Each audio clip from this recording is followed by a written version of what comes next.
विषम पंचक की कथा। जय श्री कृष्ण। राधे राधे दोस्तों, कार्तिक मास चल रहा है और विषम पंचक शुरू होने वाला है। विषम पंचक कार्तिक मास के शुक्ल पक्ष की देव उठनी एकादशी से शुरू हो जाता है। अगर कोई कार्तिक मास स्नान ना कर पाया हो तो वो विषम पंचक अर्थात कार्तिक मास के पीछे वाले 5 दिनों में कार्तिक स्नान कर सारे महीने का फल प्राप्त कर सकते हैं। आज हम आपको विषम पंचक व्रत का विधि और विषम पंचक व्रत करने का क्या फल मिलता है और इसका क्या महत्व है बताएंगे, और साथ में विषम पंचक की पहले दिन की कथा सुनाएंगे। आइए शुरू करते हैं। महाभारत के युद्ध की समाप्ति के बाद शरशैया पर लेटे विषम पितामह ने 5 दिनों तक पांडवों को राजधर्म और नीति का उपदेश दिया था। इसका आरंभ कार्तिक शुक्ल एकादशी को हुआ और पूर्णिमा कार्तिकों को के दिन हुई, इसीलिए इन 5 दिनों को विषम पंचक का नाम दिया गया। इस बार विषम पंचक 23 नवंबर से शुरू हो रहा है। इस दिन स्नान आदि करने के बाद पापों को नाश करते हुए धर्म, अर्थ, काम और मोक्ष की प्राप्ति के व्रत का संकल्प लेना चाहिए। घर के आंगन पर 4 दरवाजों वाला मंडप बनाकर उसे गोबर से लीपना चाहिए। बाद में वेदी बनाकर उसमें तिल भरकर कलश की स्थापना करें। ओम नमो भगवते वासुदेवाय मंत्र से भगवान वासुदेव की पूजा कर 5 दिनों तक लगातार घी का दीपक जलाएं और मौन होकर मंत्र का जाप करें। 5 दिनों तक काम, क्रोध आदि को बुलाकर ब्रह्मचार्य, क्षमा, दया और उदारता धारण करनी चाहिए। महाभारत युद्ध की समाप्ति के बाद उत्तरायण सूर्य का इंतजार विषम पितामह शरशैया पर कर रहे थे। तभी भगवान श्री कृष्ण पांडवों को लेकर उनके पास पहुंचे। विषम पितामह ने उन्हें 5 दिनों तक ज्ञान दिया, जिससे वासुदेव श्री कृष्ण जी बहुत संतुष्ट हुए और बोले कि आपने कार्तिक शुक्ल एकादशी से लेकर कार्तिक पूर्णिमा तक 5 दिनों में राजधर्म संबंधी जो उपदेश दिए हैं उससे मैं बहुत खुश हूँ। इसकी स्मृति में इन 5 दिनों को विषम पंचक व्रत के रूप में स्थापित करता हूँ। जो लोग इसका पालन करेंगे वे संसार की कष्टों से मुक्त हो जाएंगे। उन्हें पुत्र, पौत्र और धन धान्य की कोई कमी नहीं रहेगी। जीवन के सभी सुख भोग कर वे मोक्ष को प्राप्त होंगे। तब से विषम पंचक की शुरुआत हुई। आइए विषम पंचक की कथा शुरू करते हैं। 31वां अध्याय। बोलिए बांके बिहारी लाल की जय। ब्रह्मा जी कहते हैं कार्तिक शुक्ल एकादशी, जिसको हरि प्रबोधनी एकादशी भी कहते हैं, इस एक व्रत के करने से वाजपेय यज्ञों से भी अधिक फल प्राप्त होता है तथा जन्म जन्मांतर के पाप नष्ट हो जाते हैं। जो 4 महीने का चतुर्मास व्रत होता है वह भी इसी दिन समाप्त होता है।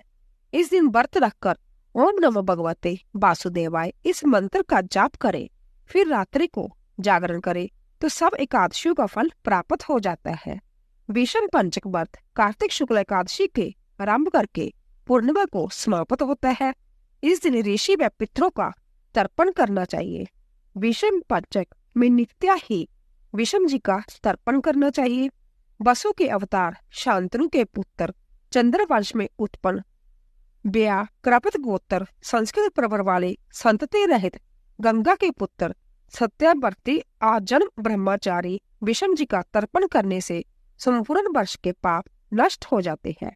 विषम पंचक व्रत करने वाला पूर्णवर्षी व एकम को ब्राह्मणों को खीर का भोजन कराए तथा दान दक्षिणा देकर उन्हें संतुष्ट करे, फिर आप भी भोजन करें।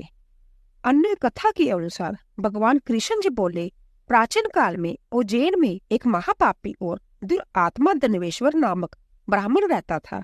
वह रस, चमड़ा और कंबल आदि का व्यापार करता था। वह वेश्यागामी और मदपान आदि बुरे कर्म करता था। चूंकि वह रात दिन पाप में रत था, इसीलिए वह व्यापार में नगर नगर घूमता था। एक दिन मैषामतीपुरी जो राजा महिष ने बसाई थी, इसीलिए वह राजा के नाम से विख्यात थी। नगरी के पास ही पाप नाशनी पुण्यकारिणी भगवती नर्मदा बहती थी। उस नदी के किनारे देश देशांतर से आए यात्री कार्तिक व्रत करने को कुछ दिन के लिए ठहरा करते हैं। उन कार्तिक व्रत करने वाले प्राणियों को वहां ठहरा देखकर वह दुष्ट धनवेश्वर भी इधर उधर घूमता हुआ एक मास के लिए ठहर गया। अपने माल को बेचता हुआ वह नर्मदा नदी के तट पर घूमता हुआ ब्राह्मणों को देव पूजा रत देखता था। वह देखता था कि कोई तो ग्रंथ पढ़ रहा है, कोई सुन रहा है, कोई भगवत कीर्तन कर रहा है, कोई भजन सुन रहा है, कोई ध्यान में लीन है और कोई तुलसी की माला धारण किए हुए है। बस इसी तरह वह भागवत भक्तों के बीच में रहा और वैष्णवों के दर्शन करता रहा, उनको स्पर्श करता रहा, उनसे वार्तालाप करता रहा और भगवान विष्णु के नाम से स्मरण के पुण्य को अर्जित करता रहा। वह कार्तिक के व्रत की अध्यापन विधि तथा जागरण को भी देखता रहा। उसने पूर्णिमा के व्रत को भी देखा कि व्रती ब्राह्मणों तथा गौओं को भोजन करा रहे हैं, उनको दक्षिणा आदि भी दे रहे हैं। उसने नित्य प्रति भगवान शंकर की प्रसन्नता के लिए होती दीपमाला भी देखी। त्रिपुर नामक राक्षस के तीनों पुर को शंकर जी ने इसी तिथि को जलाया था, इसीलिए शिव जी के भक्त इस तिथि को दीप उत्सव बनाते हैं। जो मनुष्य मुझ में और शंकर जी में अंतर मानता है, उसकी सारी किराए निष्फल हो जाती है। धनवेश्वर वहां की पूजा विधि देखता हुआ इधर उधर घूम रहा था कि उसे काले सर्प ने काट लिया और वह भूमि पर गिर पड़ा। उसकी यह दशा देखकर वहां के दयालु भक्तों ने उसे चारों ओर से घेर लिया और उसके मुंह पर तुलसी दल मिश्रित जल की छींटे देने लगे। और जब उसके प्राण निकले तो जम के दूत उसे बांधकर कोड़ों से मारते हुए जमपुरी को ले गए। उसे देख चित्रगुप्त ने जम से कहा, इसने बाल्यकाल से लेकर आज तक बुरे काम ही किए हैं, इसके जीवन में पुण्य तो लेश मात्र भी नहीं दिखाई देता। यदि मैं पूरा 1 वर्ष आपको सुनाता रहूं तो इसके पापों की सूची समाप्त नहीं होगी। यह महापापी है, अंत्य इसको एक कल्प तक घोर नरक में डालना चाहिए। चित्रगुप्त की बात सुनकर जमराज ने बड़े क्रोध में आकर उसे अपना काल नेमी के समान भयंकर रूप दिखाते हुए अपने अनुचरों को आज्ञा देकर कहा, हे प्रेत सेनापतियों, इस दुष्ट को मगधरों से मारते हुए कुंभी पाक नरक में डाल दो।